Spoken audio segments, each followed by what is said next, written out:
16 millones de euros para un ente que promueve Cataluña como país digital. Es una de las últimas subvenciones aprobadas por parte del gobierno de Pedro Sánchez. También hablamos de Toni Cantó y del encaje que le ha buscado el Partido Popular para que pueda dejar la oficina del Español de la Comunidad de Madrid. Además, repasamos el mercado inmobiliario y las tendencias en los alquileres y hablamos de blockchain y de bitcoins en nuestra sección de tecnología. Esto es Barra Libre, comenzamos.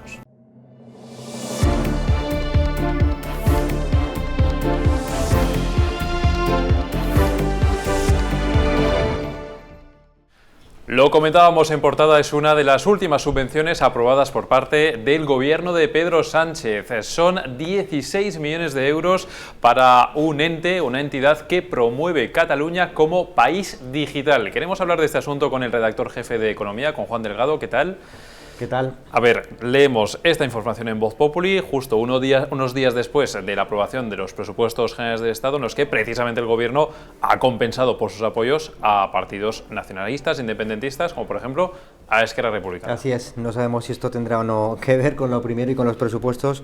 Lo que está claro, y lo cuenta nuestro compañero Marcos Sierra en Voz Populi, es que el Gobierno está beneficiando de alguna manera a Cataluña gracias a las subvenciones que están llegando desde Europa para financiar la investigación en el 5G y el 6G. Esos 16 millones que comentabas forman parte de una partida, de una subvención mucho mayor de 95 millones que ha sido aprobada por la Comisión Europea para financiar esa investigación tecnológica. Lo que ha hecho Sánchez, el Gobierno, es darle el visto bueno y aprobarla vía Real Decreto y efectuar un reparto que beneficia particularmente a Cataluña. En concreto, Cataluña se lleva el 40 millones, prácticamente la mitad de esos 95.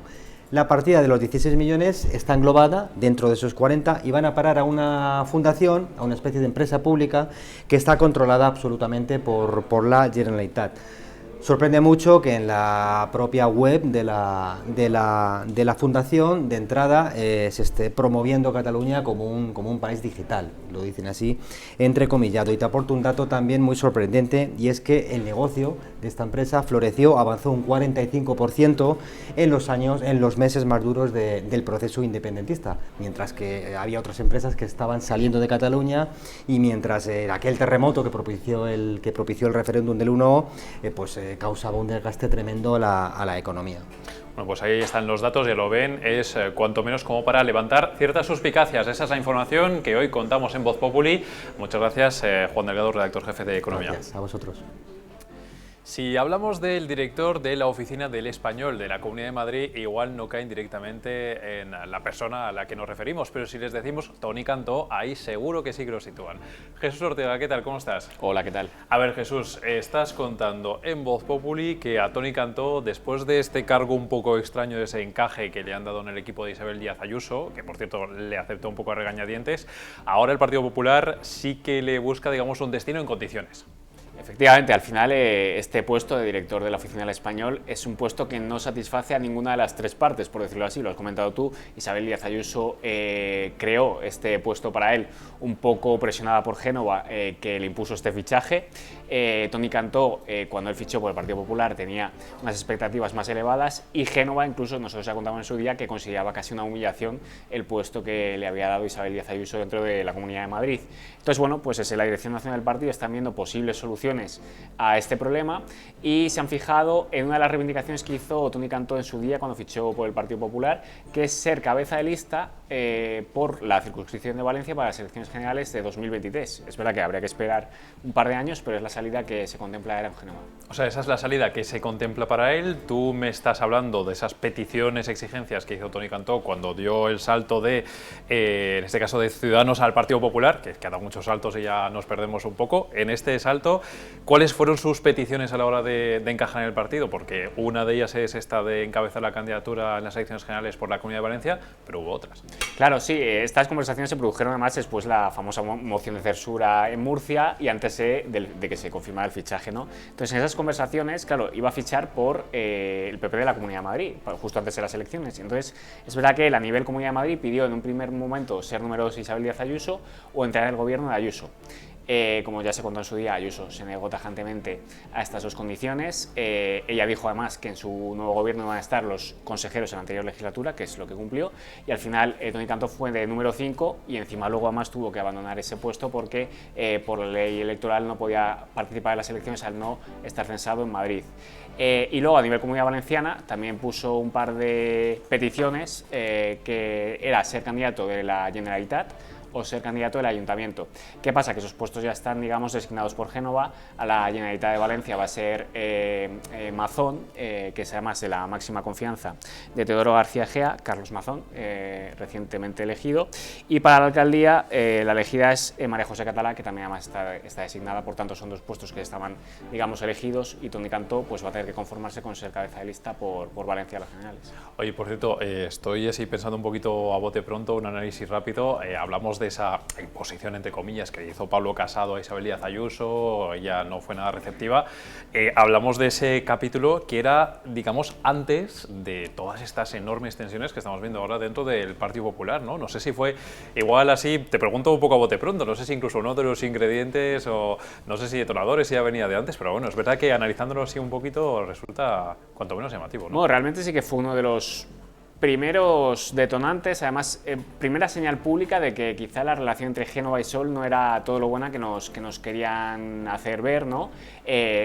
Bueno, esto se ha contado, tampoco estamos revelando nada nuevo, pero es verdad que el fichaje de Toni Cantó se cocinó desde Génova y, bueno, pues Isabel Díaz Ayuso, cuando se enteró, pues sí que transmitió rápidamente a lo que se cuenta siempre los entornos de Sol, los entornos mediáticos, pues sí que transmitió ya un poco a esos medios que ella no iba a permitir que Toni Cantó entrara en el gobierno y que desde luego no iba a ser número 2. Luego ya oficialmente y públicamente dijo que su gobierno iban a ser los consejeros, pero ese sí que fue uno de los primeros choques visibles y públicos entre Génova y Sol, y mira luego todo lo que hemos tenido, o sea que sí.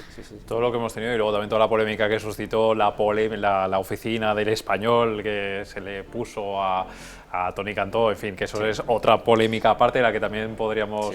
Tampoco gustó a Génova, también lo contamos en su día, lo consideraron una humillación, primero porque, claro, Toni Cantó ha sido muy crítico con este tipo de entidades que él llamaba chiringuitos en su día. Entonces, bueno, pues ponerle a él en una entidad así que él llamaba de esta forma, pues de ese Génova lo ven una humillación. De hecho, él tiene cargo de director de la Oficina del Español, pero a nivel organigrama de la administración es menos que un director general, tampoco tiene además un sueldo, bueno, a ver, para nosotros sí que sería bollante, pero para a nivel administrativo... Ojo con esto, que claro, esto puede levantar susceptibilidades. Para nosotros sería bollante, pero sí. Bueno. Así que sí.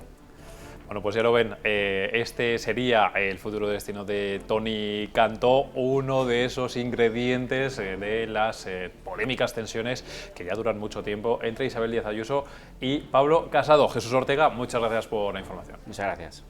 Y nos acercamos ahora a las tendencias en el mercado inmobiliario. Queremos saber qué es lo que va a pasar con los alquileres en los próximos meses. Las respuestas las tiene nuestro compañero Joaquín Hernández. Esta es su sección semanal.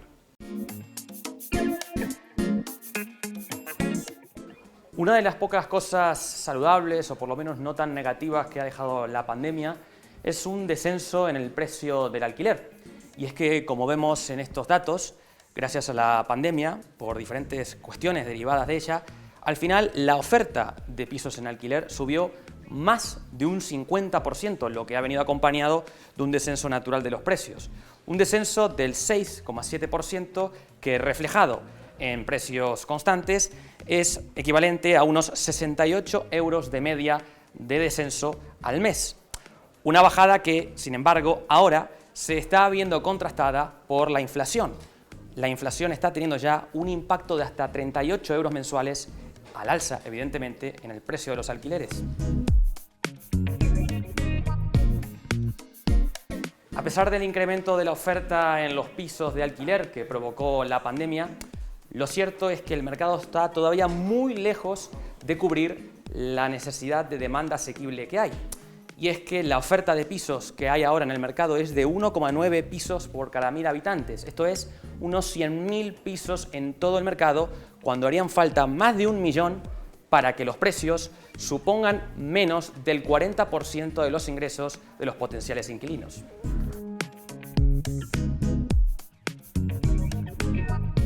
Los caseros, para adaptarse a la pandemia, ya han sacrificado parte de la rentabilidad de los alquileres. De hecho, el porcentaje de rentabilidad bruta anual ha caído del 6,8% al 6,1%, que se acerca a los niveles prepandemia. Eso quiere decir que los caseros muy probablemente en el futuro cercano intentarán recuperar esa pérdida de rentabilidad. Tanto es así que el 81% de los agentes inmobiliarios da por hecho ya que los alquileres van a dejar de bajar en los próximos meses y un 30% de ellos incluso da por hecho que van a volver a subir en el año 2022.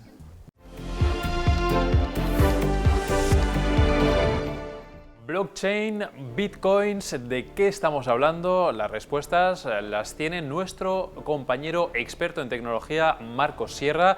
Con esta sección cerramos esta edición de Barra Libre. Volveremos mañana con más contenidos. La tecnología blockchain es un sistema que encripta, que protege información que hay en Internet. Y esta información se encuentra en redes, que se llaman redes blockchain. Blockchain, la traducción al castellano es cadena de bloques. El Bitcoin es uno de los servicios que está construido sobre tecnología blockchain. Esta criptomoneda no tendría sentido, como decimos, sin esta tecnología. ¿Cómo funciona la tecnología blockchain? Vamos a pensar en un parchís. Cuando jugamos al parchís y alguien trata de hacer trampas, de contarse una más, como todos están pendientes de lo que sucede en el tablero, automáticamente se interrumpe esa trampa. Más o menos así es como funciona el blockchain. Pensemos en las redes Bitcoin. Cuando un Bitcoin se compra o se vende, esa transacción debe ser registrada, reflejada en la propia red blockchain. Y para ello, todos los que se encuentran dentro de la red blockchain deben validar o permitir que se produzca esa transacción y explicar y especificar además por qué cuantía se produce y cuándo. Lo cual nos permite tener una trazabilidad de lo que pasa con cada cosa. Volvemos al ejemplo del Bitcoin. De esta manera se puede saber cuándo se compró el Bitcoin por primera vez, a cuántas personas ha sido vendida y en qué cantidades. Te hemos contado este ejemplo con el Bitcoin, pero es aplicable a muchos otros productos y servicios en Internet.